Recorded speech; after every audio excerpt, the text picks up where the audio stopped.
Off with the invocation by Mrs. Baker, followed by the Pledge of Allegiance. Please bow your head for a word of prayer. Father, in the name of Jesus, we need you now more than ever. Father, have mercy on us. Please grant us the ability to work together as a cohesive unit for the over 19,000 children that we serve. Father, ask that you give us wisdom to make the right decisions, to make sound decisions for our school system. In the name of Jesus, I pray, amen. Amen. Please stand. I pledge allegiance to the flag of the United States of America and to the republic for which it stands, one nation, under God, indivisible, with liberty and justice for all.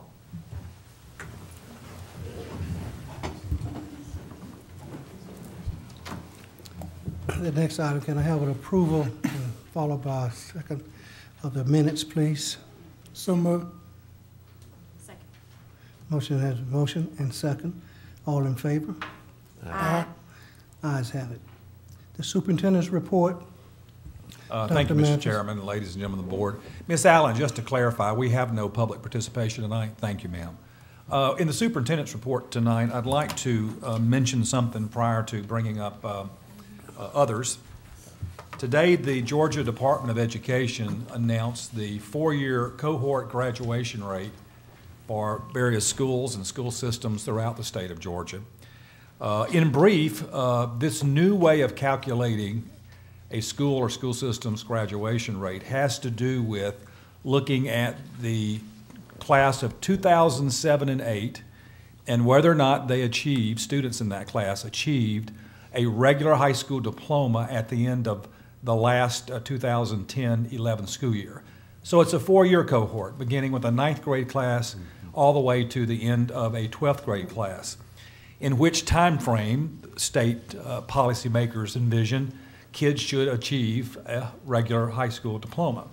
That way of calculating the graduation rate is much different from the prior way of calculating rates, where often many states, depending on which state you live, most states looked at the 12th grade class to see who started the year and who ended that year in the 12th grade, and thus graduation rates was much higher than what you're going to see in the four-year cohort method.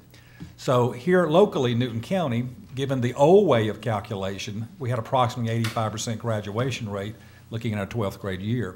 Given the new way of calculating graduation, the four-year cohort method, the county as a whole in Newton County had 64.14% in terms of its graduation rate. Now, that's a dramatic difference, but that's not unlike the dramatic difference that exists across the state of Georgia and here locally. So, for example, the state of Georgia's four-year cohort graduation rate was approximately 67% as announced today.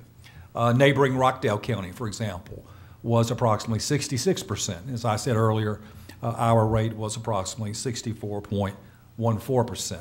Minuscule differences between the state average, neighboring Rockdale and Newton County, for example. Having said that, as your superintendent, I'm not satisfied with 64.14. I don't think you are either, but I would point out, as I did earlier today, to the media, and that is, at the present time, we have significant school improvement initiatives underway, particularly in the area of professional training, because I don't think we change these numbers or change children's lives unless we as teachers and administrators teach ourselves and learn from others to do a better job each and every day in terms of what we should be doing in classrooms and in schools. So I think we're on the right track with the initiatives that the board knows well about in terms of research-based instructional strategies, building student background knowledge for academic performance, the use of technology as a means of engaging kids in their learning, and the use of professional learning communities. That's the four major strategies that are now underway here in some depth in Newton County. When you combine those strategies with the opening of the Newton College and Career Academy, where I think kids will have more choices and more practical and perhaps even more enticing choices for students in terms of their ultimate graduation, I think we will make inroads, make positive inroads into the current 64.14% four-year cohort graduation rate for Newton County. So it can be complicated, but in some ways there's no reason to complicate it. It's a matter of who starts school in the ninth grade, where do they end up 4 years later. School systems will have to verify where kids are during that, at the end of that 4-year period, lest those students be counted as a dropout in this particular method. So we will have to certainly up our ability to monitor students and their enrollment in our school or elsewhere with any given freshman class or ninth grade class as they begin school. So if that makes some sense, I want to mention that tonight. I have Thank one you. question as it relates to this. Due to the fact they're starting with the ninth grade, how will they track those students who actually don't finish school here at a particular district but may go to another school somewhere else? Is there anything in place that they can track those students so that, and who will get those numbers? Because if they leave our system, they were counted for Newton County at one time. Right. But if they go to another school, that school will get credit for them graduating from that system, and we will get. We would get that student counted against us, lest we had evidence for the state that Johnny left our system, went to a neighboring school system, and was enrolled there, whether he or she graduates or not. In other words, it won't count against us as long as we can verify with the state that we have sort of run Johnny down, so to speak. I guess my point is, will students be assigned a tracking number so that they, whatever school they may end up at, that wherever they start, that school will get that credit? And the reason I said it because I think that's only fair. Sure. Because if they leave one school, it's going to dramatically, if you have a number of students that may move, because we're so transit now. Samantha, do you know whether or not the state is tracking by student number? We actually have a process in place within the system to identify when the students withdraw where they're going, but we have a GTID number. So if they leave our system and enroll somewhere else, you can't have duplicate GTID numbers. So the receiving system will notify us and we release them to go to the next district. So what we're trying to do is capture as much information as we can as students withdraw so that we can follow up. And the schools have been working through that process right now. All 3 of our high schools have been going back through withdrawal documents in an effort to hunt down where students are to rectify any of the data that's currently collected. And they've been in the process, and I think the window has closed actually now to capture the data. So, but they've been working on it for weeks and months to collect that. But there's a better process in place now because we're being required to collect that information. Prior to, we were not. I hope that helps. I do want to point out that one of our high schools, Eastside, had a 4-year cohort graduation rate of over 70%, higher than the state average and higher than the neighboring Rockdale County average. So we should say that. Okay. Okay, thank you, Dr. Matthews. The operation report, Ms. Bullock?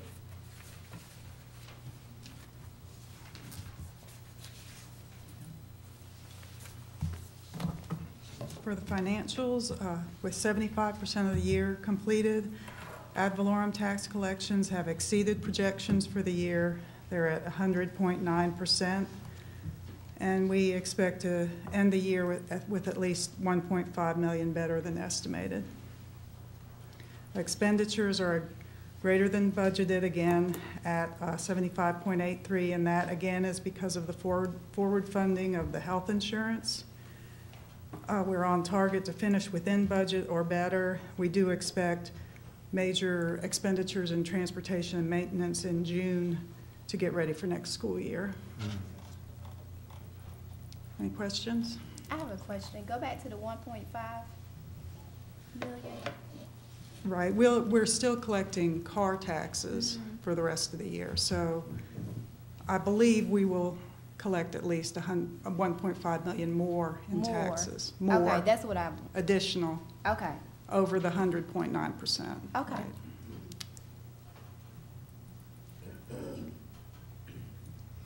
And you, excuse me, clarify this, you said you expect to experience additional expense in transportation or more to meet the fall within budget? Not over budget. I'm just saying, well, for example, maintenance looks under budget, but I do expect them to catch up and Okay, somewhat in understood. June. We have some major building maintenance to do.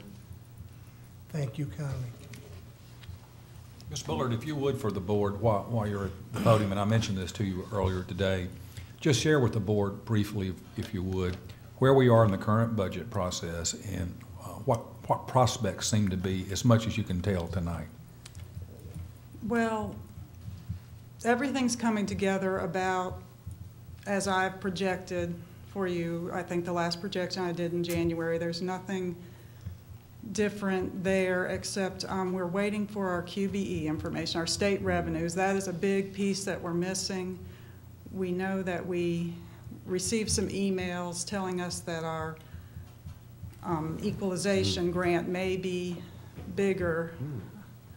I'm not sure that's going to come to fruition because I think that the state is cutting some. For example, we just found out they cut out the math and science grant that paid math and science high school teachers and middle school teachers more money. They've cut back on that, so I think they're still cutting the budget. So the equalization, it could be 0 more or it could be 3 million more, and that's a big question mark, and I can't get an answer on it right now. I think the governor's budget people are still working on those.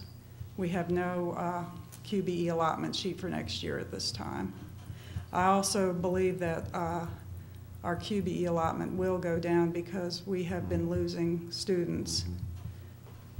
Just our March, we just did a March FTE count and it was 267 FTEs less than last March.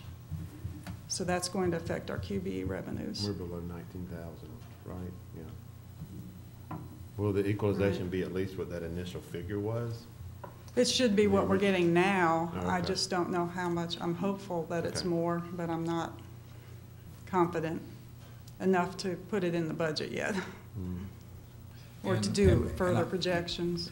And also tonight, to give me still one more opportunity. I've said this before, at least one other time, and I think I may have written as much one other time. But for the coming 12-13 school year, at this point, the administration does not envision any substantive or substantial, the better word is substantial. We don't envision any substantial budget reductions for the coming 12-13 school year. However, as I've said previously, for 13-14, as we sit here tonight, I would think we would see some substantial further budget reduction. That remains to be seen. We hope that's not the case, but I don't want folks to, particularly at this dais, to say at some point you never said to us that that might be the case. So I'm saying again that is likely the case going into 13-14, some substantial reduction. I hope not. Peggy or Dr. Matthews or whoever, maybe on ELT, I don't expect like some kind of wisdom that is not possible, but every enrollment report we're going down. So we're at 18,991. So I mean, I've noticed every month that we see an enrollment report. I understand normal folks moving in and out, but these are monthly during the school year. What is there any reason ELT has discussed why that's happening? No, I don't know if Samantha might have an answer. Yeah. Because last month it was over 19. Right. I've been So watching forgive me, it. Lord, in my prayer for being inaccurate. Yeah,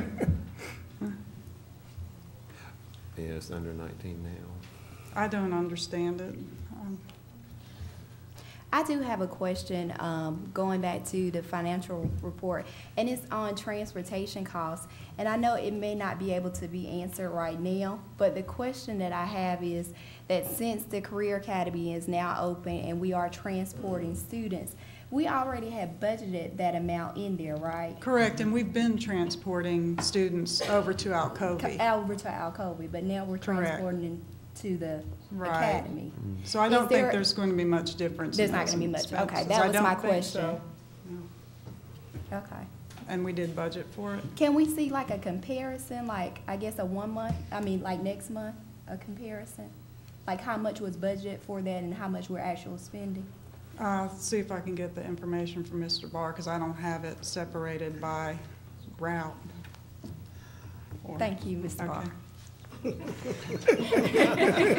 I'll need a little help. Mike's next. Well, Dr. I'm sorry. Thank you. Dr. Max, I have a question.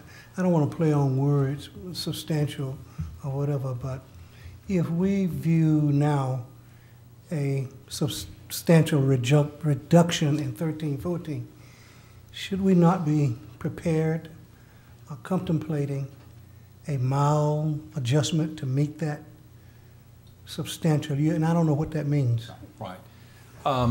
Given the, I think, 2 to 3 year projection, I believe, that we've done, we know that 13-14 looks like, as I recollect the numbers, anywhere from $4 to $6 million in possible additional cuts.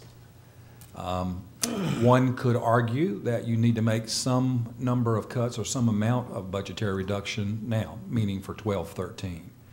But you also could argue, I think sufficiently, that in the coming year, why not have a year of stability in the school system in terms of non-budget reductions, and prepare in the coming year to make whatever reductions we ultimately have to make in 13-14. We'll be in a better position to know what the numbers really are, what they really are like. I would hate to make any substantive or substantial reduction in 12-13 and then look back on it and say, oops, it really didn't have to do that. Because if we do that, that would be a year where some service, some program would have been eliminated or reduced that might impact student learning. And I wouldn't want to do that. So from my chair, I'd like to get a better real sense of what the numbers are going to play out to be ultimately. And we may have a much better sense of that in the next couple of months or so, but right now we don't. So I'd rather have a year of stability going forward than not, because I don't know exactly how the numbers are going to play out. Thank you, sir. Question. Would it be possible that if we suspect that there may be these shortages, that maybe at a work session or something that we proactively plan for some cuts, so, and we may just use some different figures. So if this happened, this is what we can cut instead of waiting until the last minute and then rush through it. We certainly could do that, and I'm not one to wait to the last minute and rush through it, I can tell you. We certainly can do that, and when we have better numbers, real numbers, we certainly be in a position to have such a session at that time.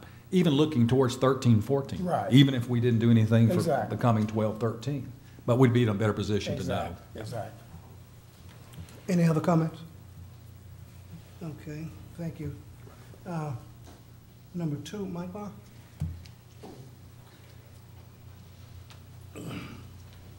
Mr. Woodard has my legs hurting after his extensive tour of the facility. Number 1, under business and finance, SPLOST collections for February total just over $867,000, which is consistent with the average of $848,000.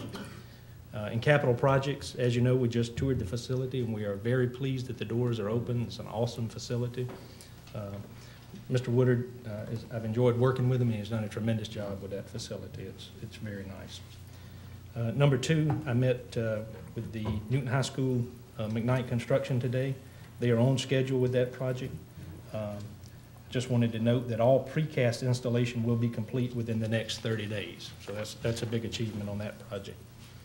On the next page, under student transportation, number 2, all pupil transportation supervisors, administrative staff completed 30 hours of customer service training. That training was provided by Georgia Piedmont Technical College, and we think that's going to be very beneficial and help our folks deal with some of the issues that we have in transportation and help us to be more customer service focused as we do our work. In procurement, Governor Nathan Deal proclaimed March 2012 as Purchasing Month in Georgia, and Mr. Corey Craver and Greg Goins attended the signing of that proclamation at the Capitol on March 12th. Under school nutrition, number 5, in February, the school nutrition central office staff trained 14 additional employees on food safety. These 14 employees passed the national exam and received the Certified Food Safety Manager designation. There are now 54 trained in this in the school system who are certified food safety managers. I think that's a pretty good accomplishment. Just as a side note, of the 63 trailers declared surplus, we have one more to sell, so it's not too late. Amen.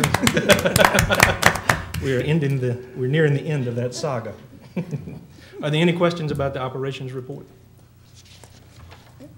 Well, I just have a comment, and back in November or December, I think I made a phrase or statement saying that I had a warm feeling after some project managers meeting about the Carissa building.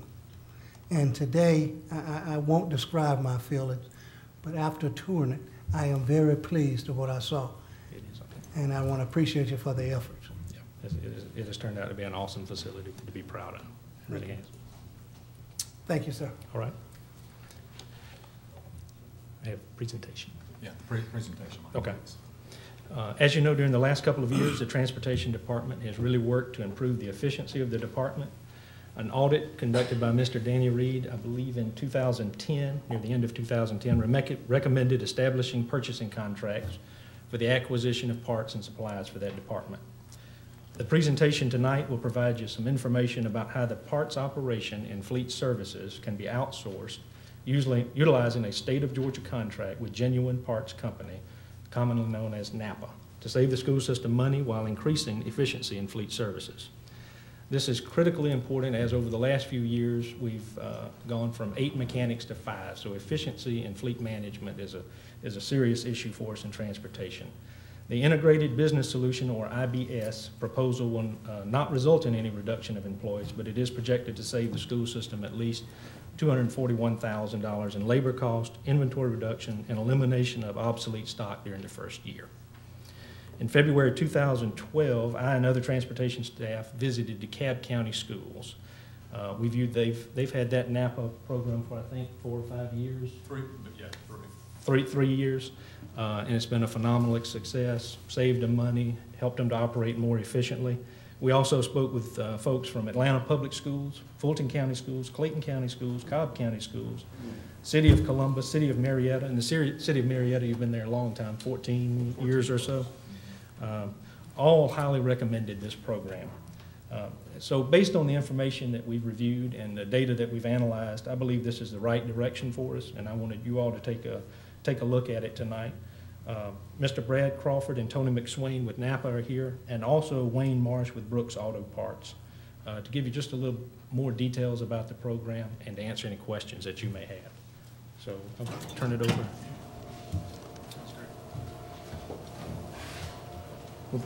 Thank you, Board, for allowing us to be here. What we want to do is give a brief introduction of ourselves, view a video that only lasts a couple, 2 or 3 minutes, and then kind of get into the high-level benefits of the program through the presentation. My name is Brad Crawford. I am our Division Manager of the IBS program and government contracts for Napa Auto Parts. With me is Tony McSwain. He is the IBS Sales Manager for the state of Georgia. And Mr. Wayne Marsh. For Brooks Auto Parts, we have 44 Napa locations in the state of Georgia, and we have a couple of IBSs, and we would be operating this IBS that goes through. And to expand upon what Mr. Wayne Marsh said is Napa Auto Parts is comprised nationally of 6,000 stores, 5,000 of which are independently owned, small business corporations, and then we have 1,000 corporately owned stores. In your territory here, it is owned by Brooks Auto Parts, which is a small business, and they would be the ones operating this IBS if it is so approved. So I'd like to take a second to watch the video, and then we'll get through the presentation here. Thank you.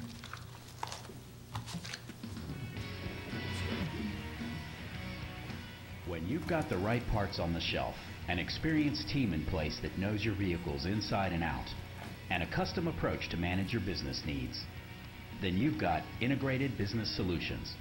Parts, people, productivity. Powered by NAPA. IBS is a customized fleet inventory management system that puts the right NAPA parts, OE parts, supplies, and more on site for your shop. When we want a part is there. It really made my life easier.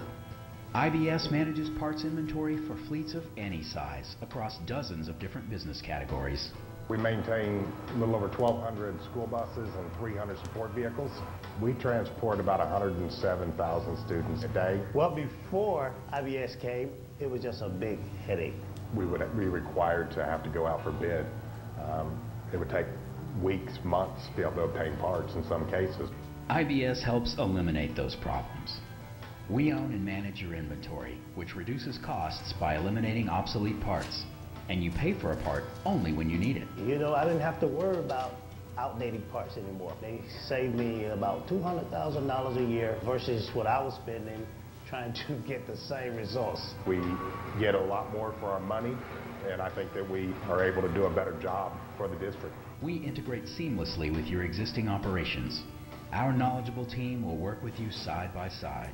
They know a Bluebird, they know an International, they know a Freightliner. By stocking your shelves with inventory custom to your needs, Napa IBS can increase fill rates to 80 to 90% on demand. The partner has been able to supply us between 90 and 95% on-demand parts, which means that they've got the parts on the shelf when they need them. Having the right parts at the right time not only reduces the number of POs, receipts, and paperwork, but also lets you increase productivity.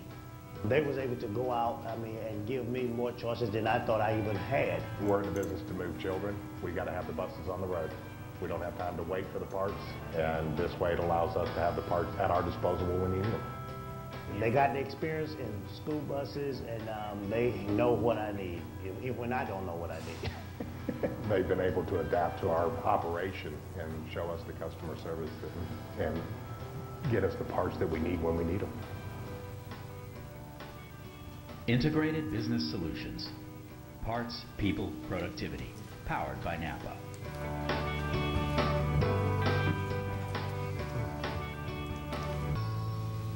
All right.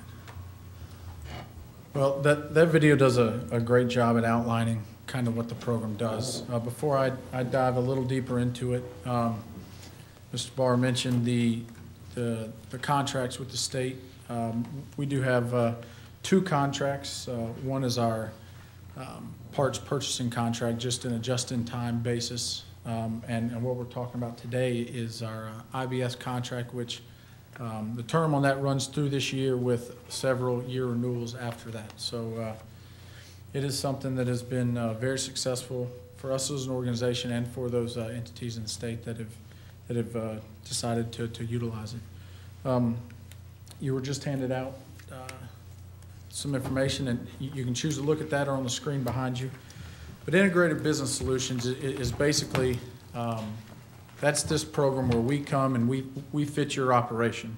We have over 250 of these nationally, and no 2 are alike. Even though we have multiple school bus facilities, everybody has different needs, and we tailor those needs directly to the customer. What is Integrated Business Solutions? It's effectively it's a cost-effective inventory management program which puts the burden on us and alleviates the burden from the entity.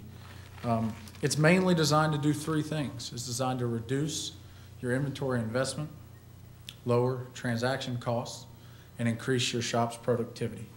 We'll get a little deeper into those in the next few slides, but we do put a Napa store on site, essentially inside the facility, and operate that. And again, it is customized to fit your needs. Next page, we talk about one of those 3 main benefits I discussed, the reduction of inventory investment. Through a fairly detailed process, we take the inventory and we basically purchase it back from you, alleviating that cost to the entity. We're there to eat or absorb inventory shrinkage, any parts obsolescence. We provide immediate core credits and warranty credits. So the burden of inventory shrinkage, obsolescence, and obtaining credits when necessary is on our shoulders and is provided immediately to the entity. The next benefit, again, is lower transactions cost. Fewer suppliers means fewer POs, fewer receipts, fewer invoices. We handle all the paperwork, reduction, reconciliation. We pay vendors directly, and it really reduces account payable. So you have far less papers to touch, move, shuffle, and it overall reduces those transaction costs. You do write, you know, one check to Napa, and we handle the rest. And the last of the three main benefits is increased shop productivity. We have computer software that integrates with the system you guys are using and with others. So that's seamless. As mentioned in the video, it takes a couple months, but we kind of figure out what you guys need, and based on our computer systems, we have the parts there when you need them. So we dramatically increase the on-hand demand rate, so when the technician comes to the counter, you know, close to 90% of the time, if not greater, we have the part there. He does not have to wait for it to be delivered to him. He can get the vehicle fixed and back on the road. And we will have somebody there for immediate delivery and pickups if that need does exist. Basically, what Napa is proposing to do is to provide a complete parts operation within the confines of Newton County Schools Fleet Maintenance Location. We will own the inventory specific to the repair and service needs of Newton County Schools. The inventory will not be or sold to the public. The parts are billed only as they are issued on a work order. Napa will provide the personnel and management to operate the location, and Napa will provide technical training upon request and adhere to all safety regulations. So what that means in a brief statement is we want to be your business partner. We want this to be successful for you guys, and when we're in there, you're our only customer. So we are going to do everything it takes to make sure it is a success for you guys. This next slide kind of points to what Mike talked about. These are some of the locations in the state of Georgia and around the Atlanta metro area that we are in and have been in for a while. And as Mike said, we feel like we've done a great job, and we feel like they would, as they have told Mike, they would give us the recommendation that it's a program that works for them. So we hope it's something we can maybe work with you guys on in the future. And I guess at this point we'll open it up to any questions, and thank you for your time. Yes, Mr. Chairman, I have one question, probably directed at Mike Barr, if I may, please, sir. Please. Mike, in terms of Georgia bid law and the, I'm sorry. Oh, Mike. In terms of Georgia bid law and the like, would such a process as this have to be bidded, and then if Napa, how does that work here? No, it's a statewide contract, Got it. which, and our board policy allows us to utilize competitively bid contracts. Any other questions, comments from anybody? I have a couple. One, for simplicity.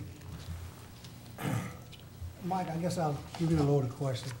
Help me with this. Any idea what's our inventory bottom line is now? Have we looked at it? We've looked at it somewhat, have we not? Yeah. Is it two? Is it a safe number? 250, 260. 250,000 currently. Okay. In the statement there, you said you will have on-site parts and personnel to run the operation. Okay, now, that means we got an employee there at the transportation shop. Right. Yes, sir. Doing normal working hours. Yes, sir. That will pull or retrieve parts and provide to the mechanic. Yes, sir. Okay. Thank you. All right. Thank you.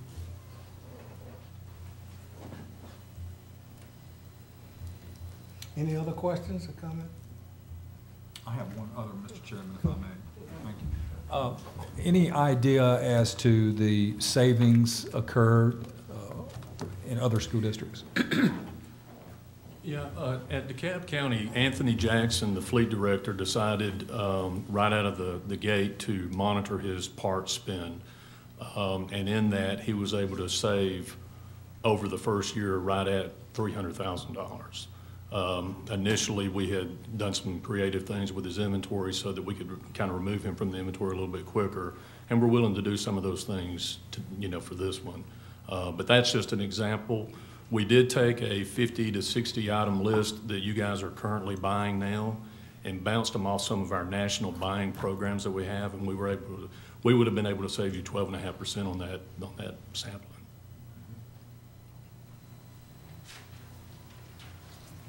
One other comment. Is there limit on the age of the vehicle that you put on this program? No. Well, one other question. Where have you been so long? Believe it or not, I've been knocking on the door. I'm slow to convince, but we've been working on it, I guess, 6 months or so. Yeah. Talking through. And that's relatively quick in a lot of cases. At Muskogee, we just went in there at the first of this year. It was a 6.5-year process. So sometimes it's just a matter of getting all the ducks in a row. Another question. This sounds good to me. The wheels, the tires. I noticed, would we get an additional discount when we are buying them in volumes? Yeah, any discount that we would receive from a vendor would be passed on to you. It's a cost, you know, you're open to all of our costs. Now, what we also do is we participate a lot in quotes, tires, glass, seat covers, probably some of the same things that you guys do bids on. We come back to, you know, the fleet director or shop manager and say, okay, this is what we found, this is, you know, what's been quoted to us. Who do you want us to buy from? Then that way, like Anthony has discovered on tires, he can literally cherry pick because he's not really putting out an old-fashioned bid. It's a quote. We're not under any obligation to buy from anybody, but we can kind of get the dogs to chew on the bone in the backyard and get down and dirty with pricing. But yeah, any discounts would be part of our cost, you know, and you would see that in the parts cost or the tires cost or any of the cost. Okay, well, I guess another question. Is there any expense to the school system? None. Okay. None whatsoever. I have one more too. Is there any other entity on the state contract list that provides this kind of service? Yes, Muskogee County. They just recently, you know, got turned on, but they were our first new site. A lot of our existing IBS customers are going to the state contract when the renewal stages come up. Is there any other company? Another company. No, no other company, just On SNAP. the state, Okay. with the state contract. Yeah, Provide it's a service. sole Gotcha. source contract. Yes, sir. Any other questions? Thank you. Thank you. Thank you. Thank you. Under the superintendent's report, curriculum and instruction, Dr. Proctor, item 1 and 2, please, sir. Good evening, Mr. Chairman and board members. Mr. Superintendent, our curriculum and instruction report tonight, under the first section, research-based instructional strategies and Dr. building- Proctor, may I interrupt you, please? Yeah. I want to recognize that tonight is Dr. Proctor's last school board meeting for Newton County, and I want to thank him for his service to the children and staff of Newton County School System. Thank you. Thank you very much. So under research-based instruction and building background knowledge, you'll see 3 items listed there. And there are 3 research-based strategies that we are employing in our school district in order to improve student achievement. The first one under item 1 mentions co-teaching. Co-teaching is a research-based strategy that we've been using for quite some time. And under Dr. West's leadership, we've been seeking to hone the skills and improve the processes of co-teaching, and she continues to do that through professional learning. The second one you'll see listed there is assistive technology. We know that technology is very important in all of our classrooms. However, in special education instances, it can be very beneficial in helping students access the curriculum and access the skills that they are being taught. So you see a mention there of assistive technology being utilized and training continuing on that. Finally, the last one you see under number 3 is the process of formatively assessing our students all along the way so that during this important time, actually this week and next, as we give the CRCT, we can have a prediction of how well those students are going to perform on those tests. And we've been using our benchmark assessments for that process throughout the entire school year. Under technology integration, we held on March 13th another one of our Tech Tuesdays. This has turned out to be a really good process in our district for professional learning. wherein our technology support teams come to get professional learning directly from Mr. Adam File, as well as some of them who have become experts in certain technology areas, provide special sessions to all of the groups, to all of the people in the technology support team. We actually had 6 different classes offered this time. You'll see listed here under number 2, one of our teachers over at Newton High School has been utilizing the iPad 2 carts and working with her students on writing apps for iPads.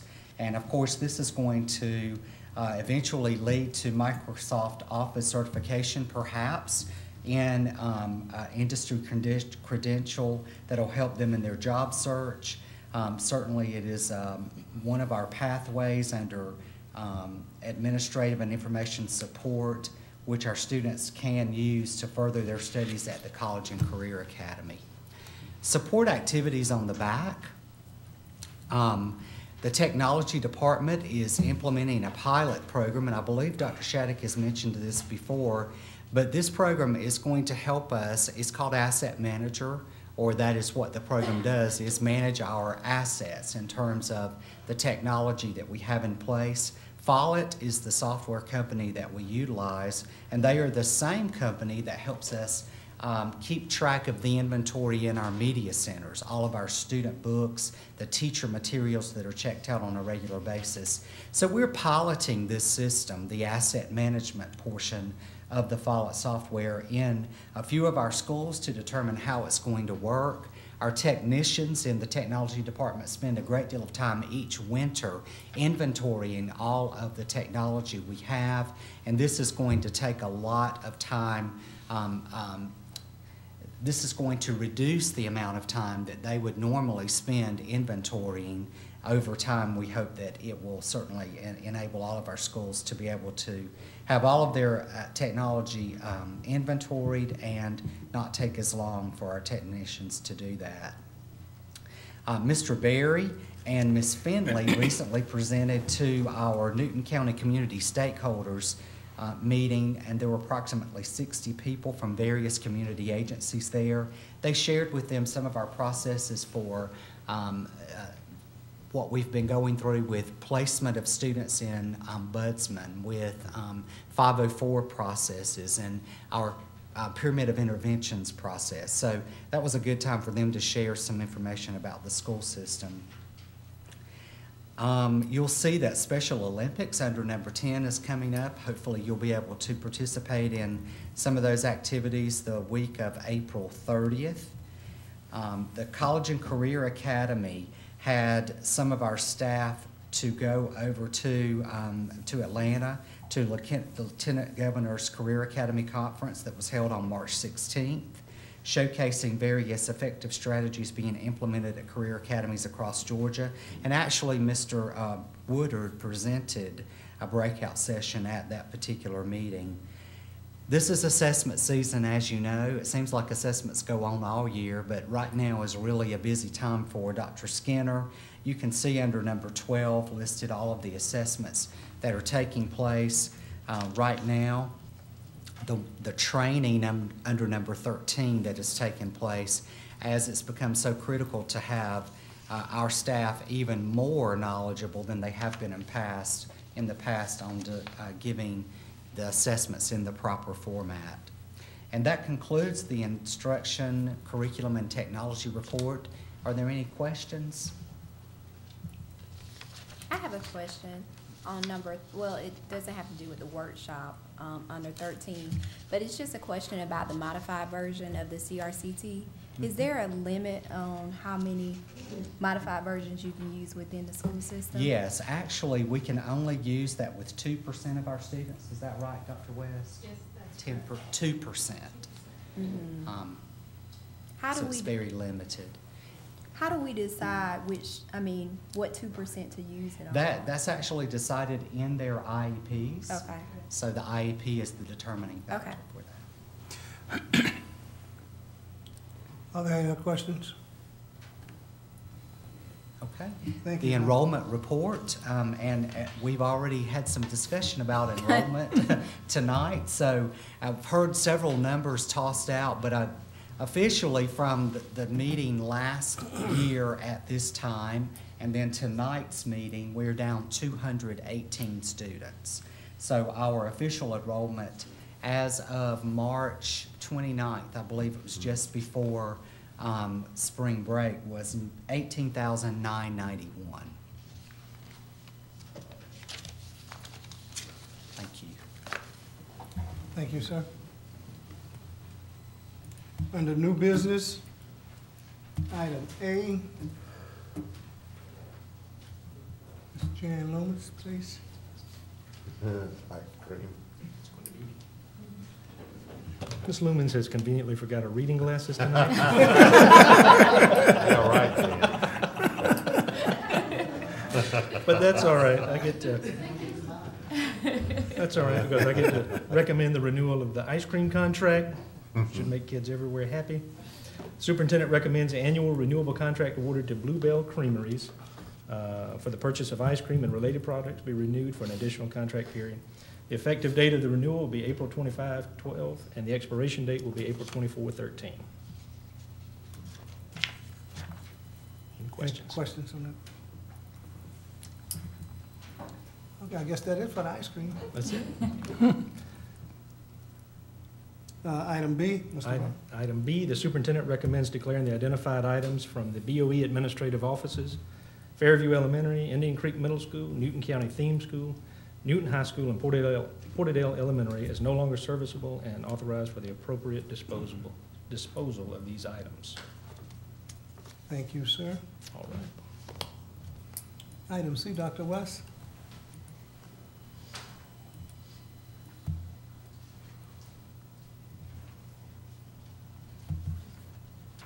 Good evening. Good evening. This is for the Marcus Institute. The superintendent recommends the approval of the agreement between Newton County School System and Marcus Autism Center to provide intensive day treatment services for Newton County students. This is a contract that we've had in the past and would continue it for, actually, for less than 1 more year. Any questions from the board members? Thank you kindly. No other questions? The next one? Please. Okay. This is for an agreement between Newton County School System and a staffing center called Sunbelt Staffing. The superintendent recommends the approval of the agreement between Newton County School System and Sunbelt Staffing to provide contract services, including vision impaired services to students with disability in accordance with their IEPs. So this particular agency has vision impaired teachers that we would, one particular that we would like to employ for next school year. That's not for this school year. Any questions, comments? Thanks. Okay. Item E, Mr. Wood.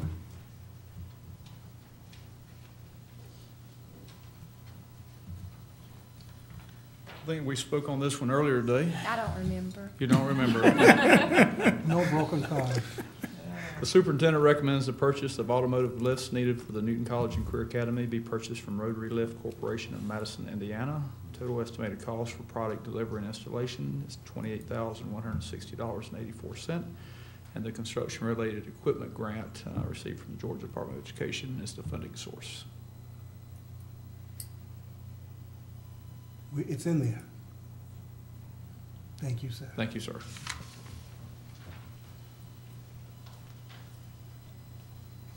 Item F,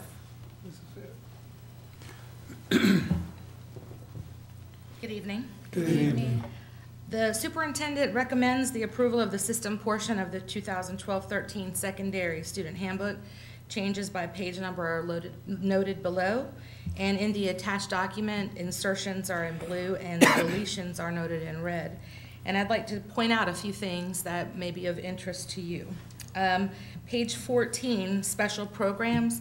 Earlier in the year, we talked about policy JBCC, and we were trying to identify in the policy, and we decided that it was not a good place to identify specific programs, that we would make sure to do it in the handbook.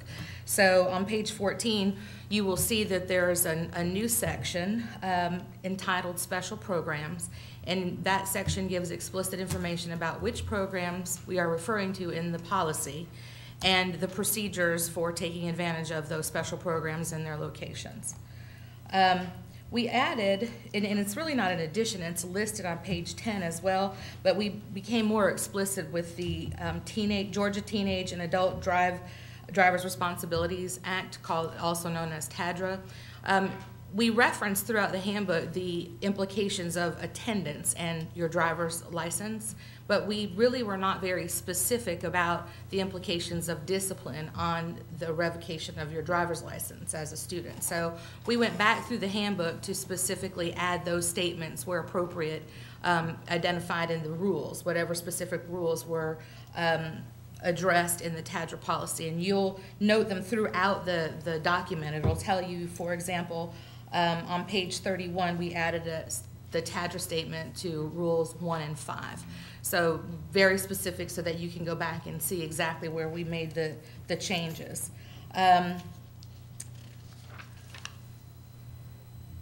Rule 55, we just amended the disposition. Our principals, this process is not just me sitting in a room by myself. We pull all of our principals together and we sit down and we review this document page by page every single year, updating by laws, by things that occur in the schools to ensure that we're meeting the needs of all of the folks in our buildings.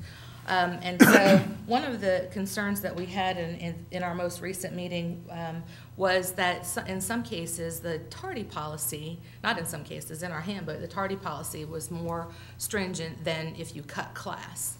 So we amended the disposition so that it's correct, it's better now. And so that process and the student handbook process and looking at the information with our principals is very, very important, as they're the folks who carry out the work in the schools related to the code of conduct. Most of the changes, of course, we did update the meal prices.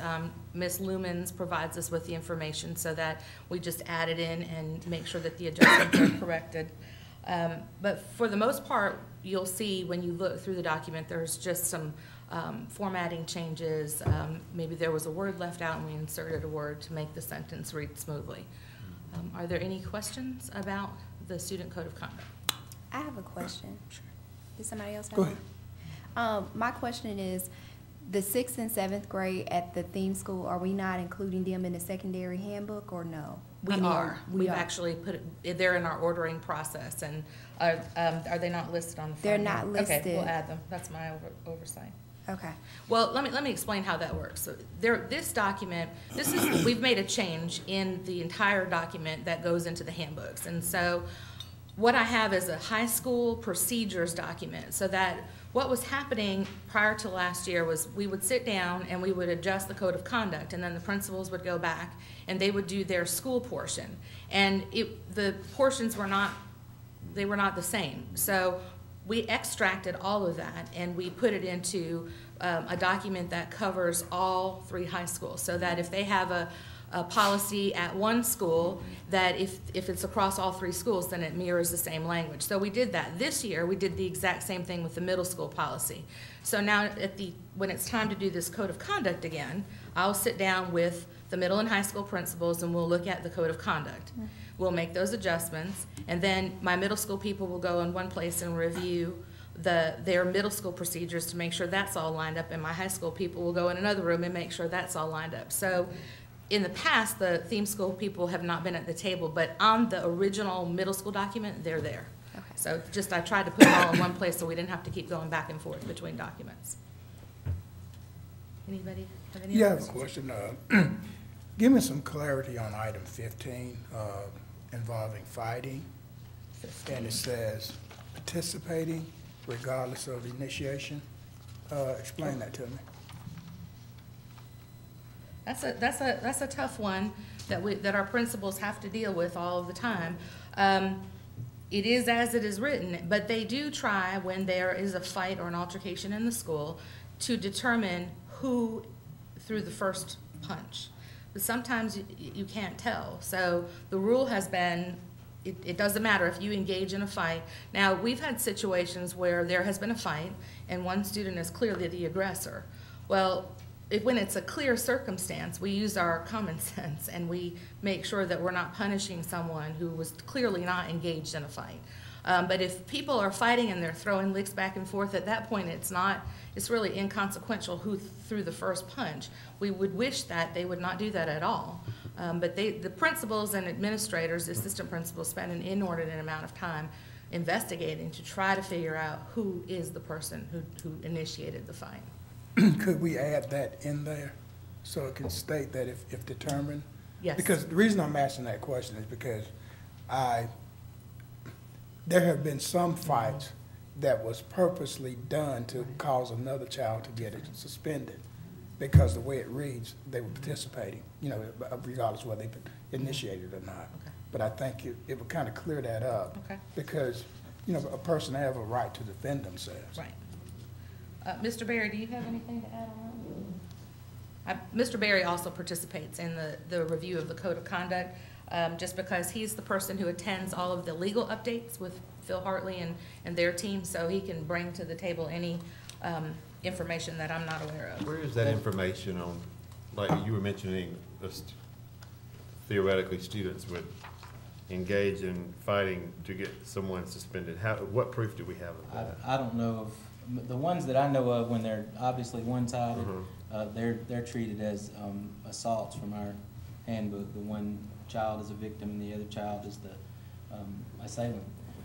I guess what I'm asking, Darren, are there disciplinary reports of which I am unaware that we should have access to? I don't think so. I'm not aware of those. To be able to know that kind of information? No. In my experience, in most situations almost all the situations that I've dealt with or seen as an assistant principal at the building level and here, if it's regarded a fight and there are two participants, it's difficult to punish one more than the other, because then you're looking at, well, who won, who threw the first punch, or the second one was they were both mouthing at each other and one of them actually threw the first punch first, or they were both engaged in that. And it's an inundating task to try to determine. Yeah, I understand that. Which one of those it is. That's why we're very clear, the schools, and we encourage and actually require the schools to do orientations to these handbooks and say, if you know something's coming, then you need to let somebody know. And that's a conversation we have with them after these fights have occurred, is what did you know was about. I mean, they most every time knew something was coming. If they didn't, it's probably because they're the victim, and we can call that out in our investigation. So that's just been, I think the way it's written is the way we need to have it, and that's my opinion, just because it deters participation in fights. I can understand participation where a group joins in and participates in the fight, but if it's just between two people and it's clear that one was in fact the aggressor and initiated it, that person should be charged, not the person who had a right to defend themselves. That's all I'm saying. I think and if we do a that, good job of that. if we do that, that's fine. And the only reason I say I think this is fine when you start talking about participating is when you have the groups want to jump people. This is clear with this. I think it's an excellent. I'm just speaking in terms of if someone who can be clearly shown that he or she is the aggressor, that the other person is not disciplined as well. That's the only point. I think we've done a pretty good job of that, and we're able to. It's really fairly obvious when there's one that's being attacked and another being. Darren, I've looked at the handbook, but I don't work in this area every day. Can you clarify for me, and I ask because things come my way alleging that different schools handle electronic device policies differently. Do we have a standard policy, K through 12 or 9 through 12, for possession or use of electronic devices? And can you tell me what it is? Yeah, we have a policy. Electronic. We have a policy, and we also have a. Is there a standard way each middle or high school should handle it? I mean, It is what the policy states without me looking around. She's Right. It's on looking for it, 24. but it's number 24. Number 24. I'm not The really law- looking for the policy as much as is there a uniform code of how to handle that? And I'll back up a little bit and say the law gives the school system the power to determine what we're going to do about electronic devices in the Okay. school. They say that each school system has to have a policy regarding electronic devices, but that the state does not mandate us as to how to handle that. What we have put in our policy is that they need to be off between the school hours, whatever those hours are, depending on the grade levels. They should be out of sight unless approved by a teacher or an administrator. And there's a caveat in there that says if it's approved by a teacher or administrator, it needs to be a part of I want to read it verbatim. Instruction. Not Right here. number 24. Rule 24. Oh, Rule 24. Let's see, Part of unless instruction. approved by a teacher and/or administrator on a school bus. It says I'll just read it verbatim. Possessing an electronic communication device of any kind at school in the on position between arrival on campus and the end of the school day, unless approved by teacher and/or administrator, is a violation of this policy. Where was the instructional? It's right here. Okay, That's what I was trying to you tell catch you. it? Okay, will you read that one?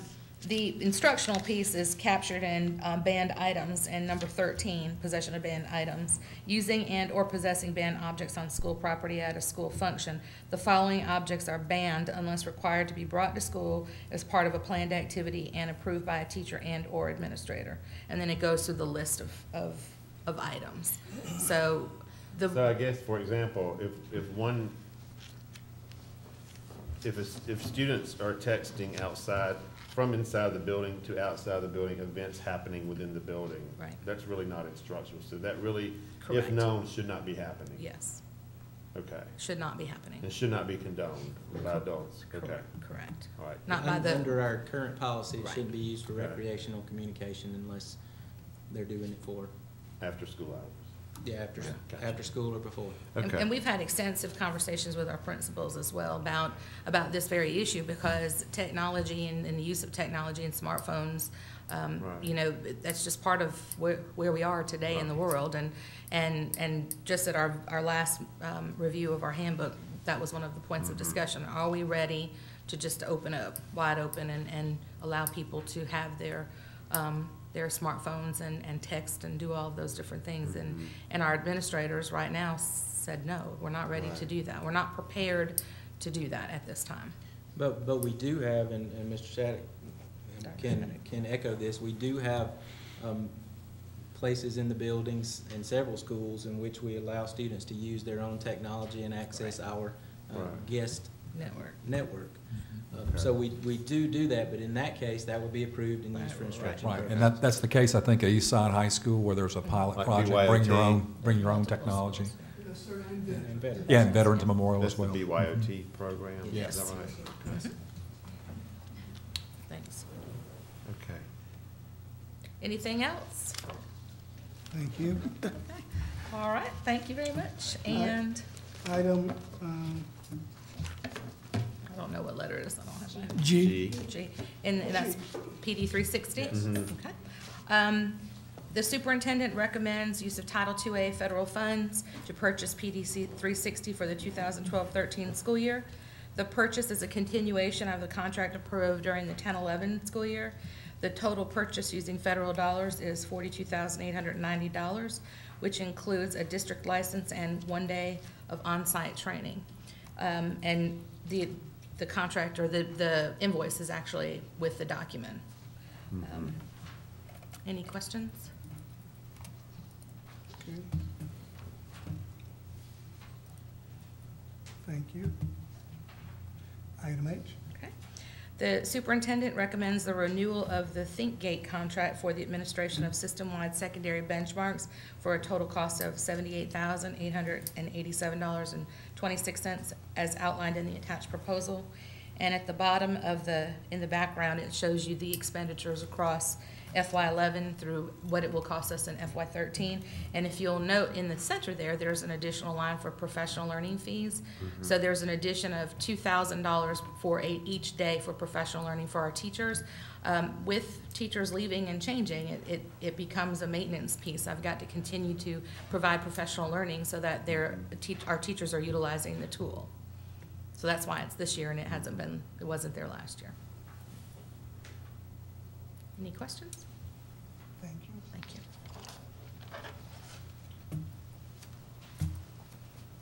Item I, Dr. Brockman. Yes, sir. I actually have items I, J, K, L, and M. Okay. So I'll just start with item I, which is the elementary handbook. Much like Ms. Fury just went through, if you'll look at your board item there, you can see it's kind of hard to follow the pages, but if you're looking at it in the PDF, they're in the little box. The letters A, B, and C are not actually where the pages start, but when you get to the one, you'll see where I begin talking about the changes. And on pages 3 through 5, what we actually did with the grievance and discrimination section of our handbook that we had normally had in place, we just removed that and replaced it with your board policy on grievances and discrimination, which is the Equal Educational Opportunity Board Policy, which is JAA, and that sort of clarifies all of the complaint procedures, et cetera, as we would have had in the previous years under grievances and discrimination. So I'm just going to point out a few of the major changes. As Ms. Fury mentioned in the secondary handbook, most of them are just cosmetic things, correction of typos, page number corrections, etc. No real major changes this year in our elementary handbook. On pages 25 through 30, there's an update there of the school nutrition section to reflect those increase in meal prices, just as she mentioned. On page 48, something that had tripped up our elementary principals a little bit was rules number 52, 53, and 54 in the Code of Conduct, and you can see that on page 48. Those rules previously had just been listed all clumped together as weapons, but we've tried to distinguish exactly which rule goes with which weapon, just as it is in the secondary handbook. So those are really the major changes. Everything else is cosmetic. So are there any questions with the elementary handbook? Next item. Okay. Okay. Item J is requested board action relative to elementary math textbooks. And I want to give a little bit of explanation to this as to why we're bringing this item to you tonight. It is not an elementary math textbook adoption year. However, during our winter break, I was presented with an opportunity by our sales representative from Harcourt Houghton Mifflin for a possibility that we may want to consider. So after discussions with our elementary principals, assistant principals, our content specialists and content leaders for mathematics, as well as the executive leadership team, we've decided that we want to bring this to you and proceed with this pilot project. Our current math series is Harcourt. As you know, they've merged with Houghton Mifflin to make one company. Over the past 4 years, we have had to purchase as consumable books, grades 1 and 2 books for our students. And they actually write in those books, take them home, use them up. I have to replace them each year at a cost of approximately $105,000. We haven't brought that to you every year because that was subsumed in the original board approval of this textbook item. So every year we have made that purchase. Whereas this year, as we're shifting over to the Common Core Georgia Performance Standards, Houghton Mifflin has produced a book that is for Common Core at the national level because they are national standards. And they have offered us an opportunity to pilot the use of those books in grades 1 and 2 to see how it works out. Our teachers have been a little bit apprehensive because they've known that the current materials that we have are geared just for the Georgia Performance Standards. So they're excited in that we are going to have this opportunity for this pilot. This certainly doesn't mean that we will go with this book when the actual adoption takes place, but we will have had a great opportunity to experience the use of that book. So, in addition to that, the representative shared with me that this publisher has produced a supplemental book for grades K, 3, 4, and 5 that helps bridge the gap between what we currently have and the new Common Core standards. So the good news is we can pilot grades 1 and 2 full-fledged math books, and we can have this supplemental materials to go with what we already have in place for about $11,000 less than we would have spent had we just bought the grades 1 and 2 books. So we're getting Common Core materials in place. We're spending less money than we would have spent anyway. And I wanted to bring it to you because it is a difference from what we originally adopted. So everyone's on board to do this, from our administrators and our content specialists.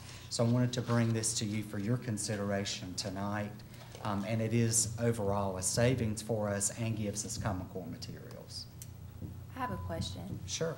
On the student workbook, the supplemental workbook that they're adding in for K, 3, 4, and 5, this is a workbook that they'll get to take home just like they do currently with grades 1 and 2. It absolutely That is is. absolutely great. As a parent of a first and second grader, it comes in handy.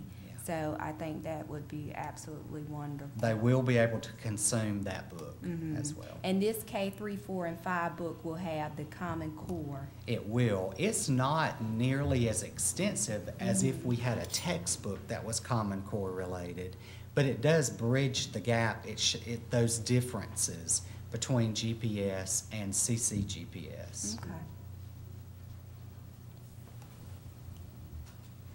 Any other questions? It's kind of a no-brainer, really. When And you said everybody is on board with it. Yes. That's a good thing. It does come in handy, I will say. Okay, item, is it K? Agreement with Flexible Creativity. This is our renewal with our professional learning provider, Dr. Dan Mulligan. Our district has used Dr. Mulligan for the 2011-12 school year to model training and instructional classroom strategies that are research-based. And he's also done a lot of classroom observations and school visits, followed up by debriefing sessions at the end of the day. Our principals and teachers find this service to be very valuable. I believe we've gotten a long way down the road by using Dr. Mulligan.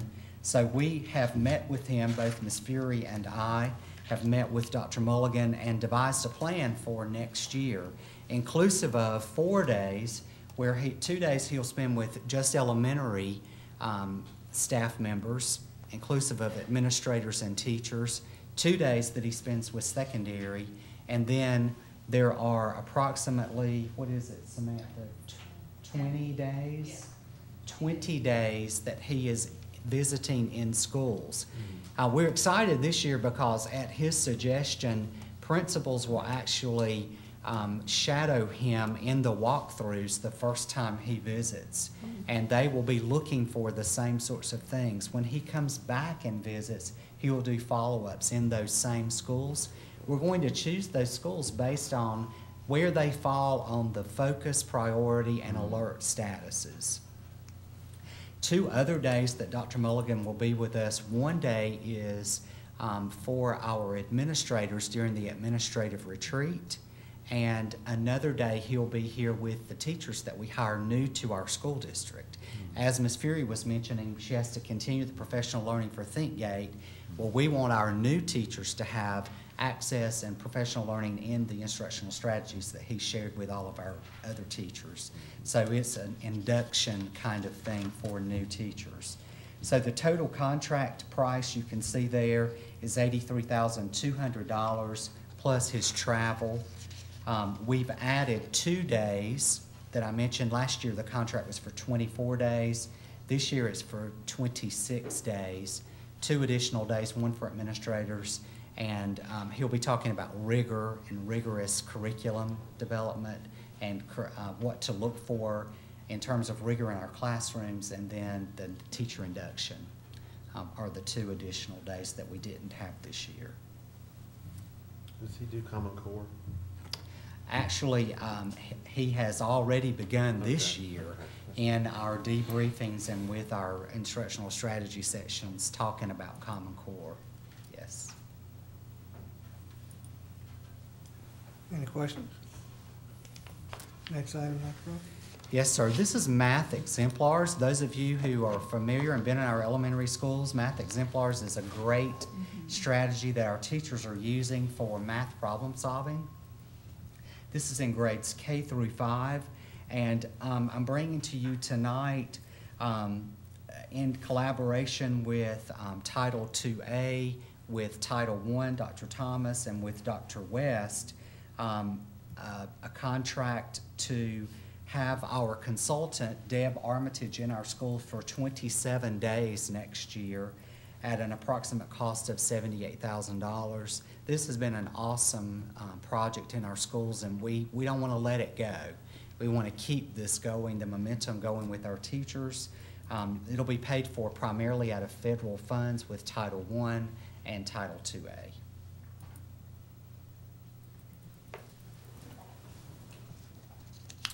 Okay, any questions? Next item is Dr. Yes, sir. And finally, I have the STAR Assessments and Accelerated Reader in collaboration with Dr. Shattuck, who works with our media specialists in the AR program. And then, of course, with Ms. Fury, we are bringing this to you for renewal for the 12-13 school year. And as promised, we continue to get this contract renewed for a lesser price. You'll remember we started out the first year quite expensive when we moved from Dibbles and M-Class Math down to STAR. There was a considerable price reduction. For the current school year, the FY12, you can see the current costs are $175,000, but for FY13, for the 12-13 school year, we're looking at a cost of $142,000. So reducing that by about $33,000. Again, STAR is our universal screening instrument that we use for the RTI, the Pyramid of Intervention process in our district. And it's grades K through 8, STAR Early Literacy, STAR Reading, STAR Math, and then most all of you are familiar with Accelerated Reader that our students utilize in all those grades as well as in high school, Accelerated Reader. Do we have that in high school? Yes. So that's in our high schools. Any questions about that renewal? Okay, thank you, Dr. Proctor. Dr. Yes, Proctor, sir. before you sit down, can Sure. you tell me without saying anything that you cannot say, is there any update? I've heard nothing of an update about the bomb threat at Rocky Plains. Do we know anything? I have not heard another word. Have you, Mr. Berry? Mr. Berry's not here. Mr. Berry Okay, left. Mr. Berry's gone. So we I have no haven't heard follow-up on that at all? anything. No, sir. Not that I'm aware of. Are you? Sherry? No? No? Okay, next item, please. Thank you. Dr. Shattuck?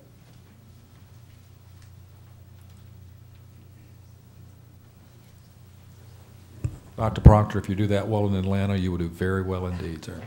Yeah. Good evening. Dr. Matthews, Mr. Chairman, ladies and gentlemen of the board. Item N is the superintendent recommends the annual renewable contract awarded to Byte Computers of Moorhead, Minnesota for a purchase of computers and associated peripherals be renewed for an additional contract period. The effective date of the renewal will be April 21st, 2012, and the expiration date will be April 24th, 2013. This will be the third year of this, the second renewal, the third year of this contract, which started in April 2010. The contract calls for, it's the same price as we paid and contracted with in 2010. That's $805 for the basic computer.